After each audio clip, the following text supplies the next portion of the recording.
Krishna. Hare Krishna. So we are outside of a place called The Vessel. You can Google that, The Vessel. Some sort of wild stairway case that you can walk up. Evidently lots of people were killing themselves on it. By the Hudson River. By the Hudson River on the west side of Manhattan. And if you could see up above us, there's like this huge building there, and then this building behind us. Over there is a big building.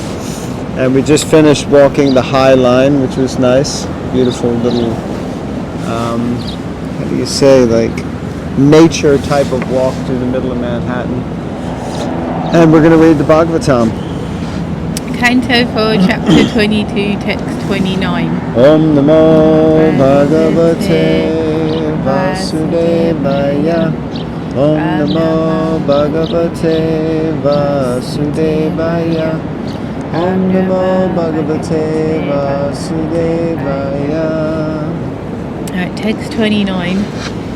Only because of different causes does a person see a difference between himself and others, just as one sees a reflection of a body appearing differently manifested on water, on oil, or in a mirror.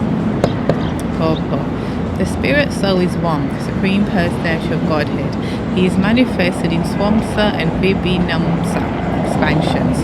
The Jivas are Vibhinamsa expansions, the different incarnations of the Supreme Personality of Godhead are Swamsa expansions. Thus, there are different potencies of the Supreme Lord, and there are different expansions of the different potencies.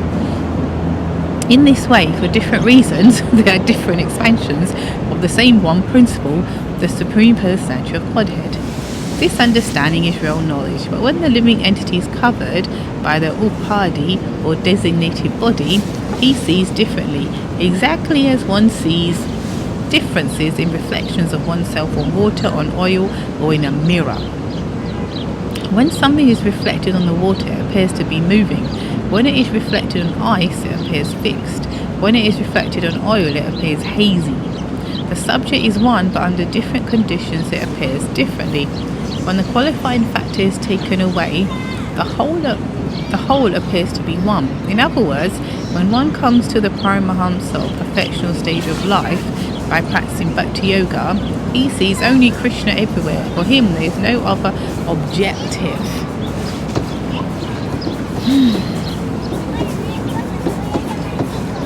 Interesting. First of all, how everyone's coming here. Yeah. Hardly anyone was in this area. That's why we pick it, and then everyone comes. Okay. I like this example Prabhupada's giving about the same reflection looking differently on water, oil, or in a mirror. Well, Shukadeva Goswami gave it. Prabhupada expanded on it, but yeah. No. Yeah, it's in the... Oh yeah, he did. Jeepers, how did I miss that? I know you don't normally miss anything, but... Yeah. I like that. It's a nice example, isn't it? Like, depending on how we're approaching God or the absolute truth, we see him differently as well. Not just on the same path, like he personally is my body's personally is but different faiths as well. We're all looking at the same God. Some accept that, some don't. Yeah, but we're just looking at it through different lenses. It's interesting. Was a little confusing though. Prabhupada says when the qualifying factor is taken away, the whole appears to be one, which I didn't quite understand. In other words, he says when one comes to the Paramahamsa or the perfectional stage of life by practicing Bhakti Yoga, he sees only Krishna everywhere. For him there is no other objective. So when the qualifying factor is taken away, the whole appears to be one. The qualifying factor, it just wasn't clear what the qualifying factor was. Whether the qualifying factor is that the same reflection, or whether the qualifying factor is the oil, the water, and the mirror. So anyway, if you have any ideas, you can please share them. Okay, so last paragraph of this purport. In conclusion, due to different causes, the living entity is visible in different forms as an animal, human being, demigod, tree, etc. Actually, every living entity is the marginal potency of the Supreme Lord. In Bhagavad Gita 5.18, therefore it is explained that one who actually sees the spirit soul does not distinguish between a learned Brahmin, a dog, an elephant, or a cow. Pandita Samadarshinaha. One who is actually learned sees only the living entity, not the outward covering. Differentiation is therefore the result of different karma, or fruitive activities. And when we stop fruitive activities, turning them into actions of devotion, we can understand that we are not different from anyone else, regardless of the form. This is only possible in Krishna consciousness. In this movement, there are many different races of men from all parts of the world participating. But because they think of themselves as servants of the Supreme Personality of Godhead, they do not differentiate between black and white, yellow and red. Well,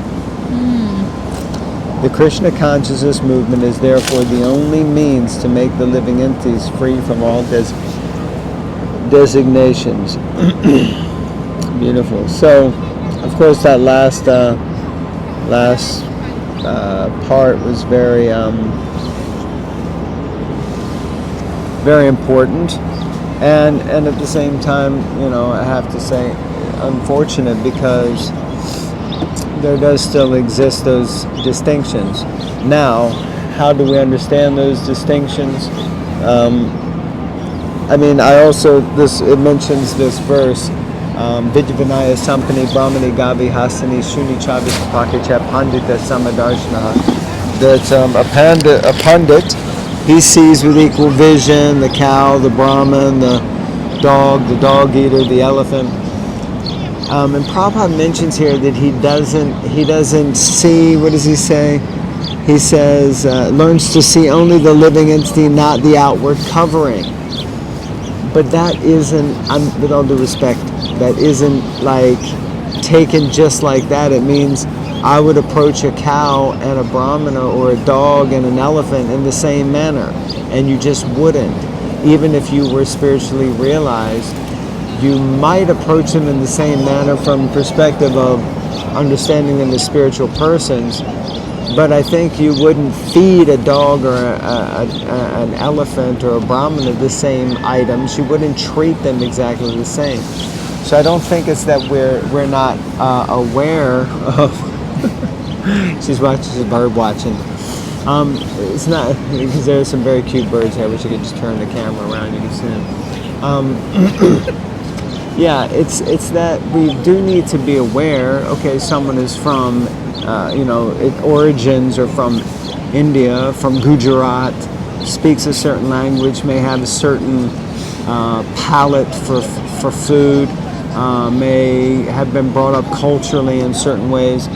Someone is from America, and they come from a certain background, they have a certain, so there are certain dispositions. But we don't necessarily judge one another in a derogatory way, or just because of the color of one's skin, are we drawing barriers and creating awkward segregation or separation. So I know I'm rambling on a bit, but I think the point being that there is a balance to be had there, that of course we need to recognize that we have an outward body that has a specific designation, but I'm not that designation, nor are they. And I think I was saying this recently, it's kind of a regular meditation of mine at the moment. The mantra is, I am spirit soul, I act like spirit soul, and I treat others like spirit souls. So that's the kind of meditation. I am a spirit soul, I act like a spirit soul, and I treat others like a spirit soul. Now what it means to be a spirit soul, act like a spirit soul, and treat others like a spirit soul, that we may need to define as time goes on.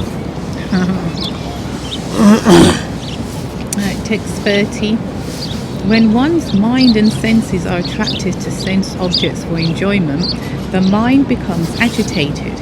As a result of continually thinking of sense objects, one's real consciousness almost becomes lost, like the water in a lake that is gradually sucked up by the big grass straws on its banks. In this verse, it is very nicely explained how our original Krishna consciousness becomes polluted, and we gradually become almost completely forgetful of our relationship with the Supreme Lord. In a previous verse, it is recommended that we should always keep in touch with the devotional service of the Lord, so that the blazing fire of devotional service can gradually burn into ashes material desires, and we can become liberated from the repetition of birth and death. This is also how we can indirectly keep our staunch faith in the lotus feet of the Supreme Personality of Godhead.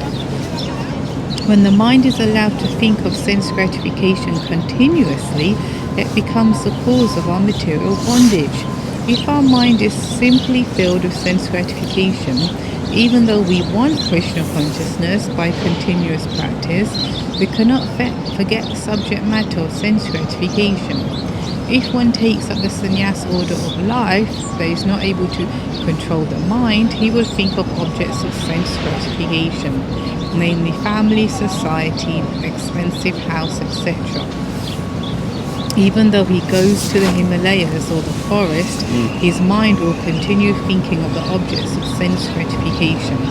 In this way, gradually one's intelligence will be affected. When intelligence is affected, one loses his original taste for Krishna consciousness. Wow. Yeah, it's interesting, isn't it? It's like, yeah,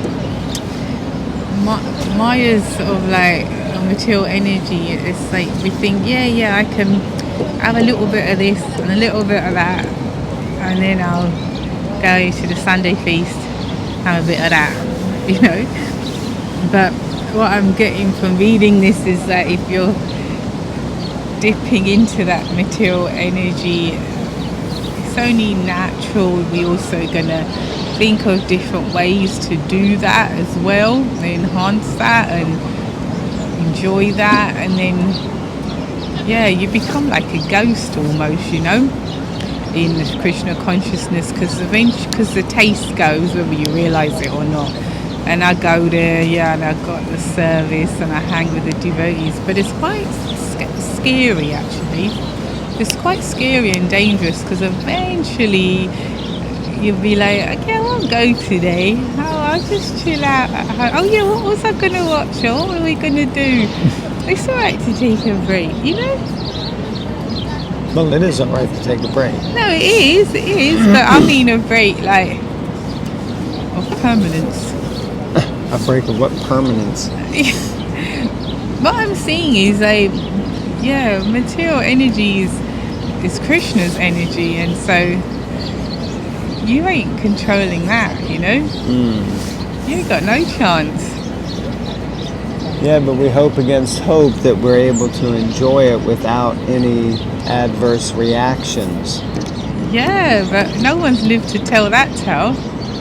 Well, they have, but they're like a dog now or a cat or something.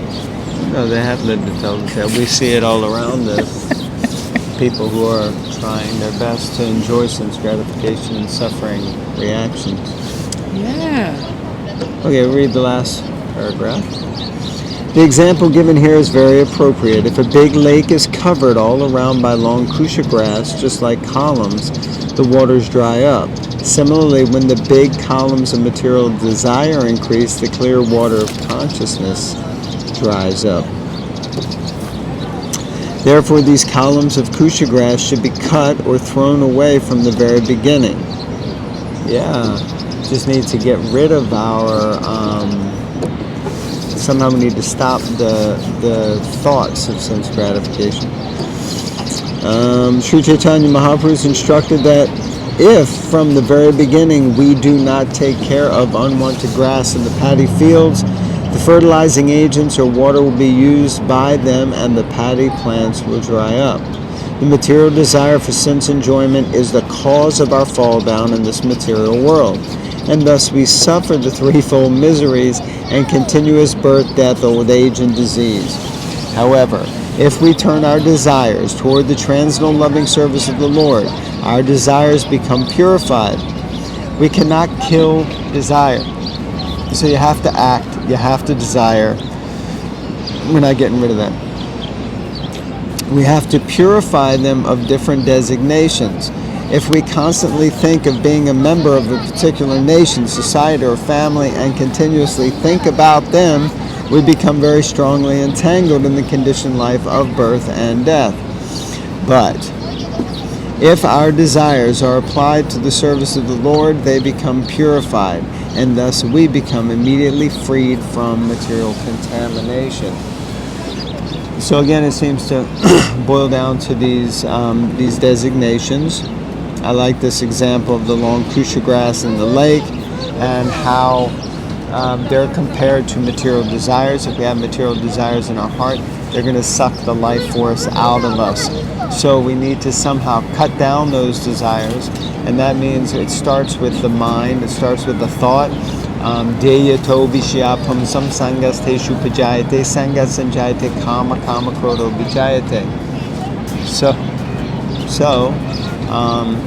it starts with a thought. From a thought we develop attachment, from attachment lust, from lust anger, from anger comes samoha, means bewilderment, samoha, smriti, then remembrance is lost, brahmshad buddhi nasho, then intelligence is lost, and then what happens is we fall down into the material pool.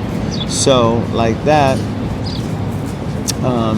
it starts with our thoughts. So the sense gratification starts with the contemplation of those thoughts within the mind. So whatever it is that you're meditating on, and we may meditate on different things.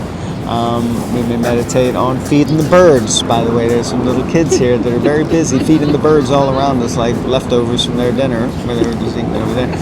Because I'm very slightly distracting, but you know, if you like Bharat Maharaj, he meditated on the deer, and then he had to take birth as a deer. So we have to stop. Oh dear. Oh dear, oh dear, oh dear. So we have to stop it, clip it here before it manifests externally. Just a thought. The importance of having a strong mind. Well, strong, positive, focused mind, I guess, better to say, right? Well, yeah, I mean, Because we all have strong minds. Let's be honest, the mind is very strong, isn't it? yes. See, her mind is very strong.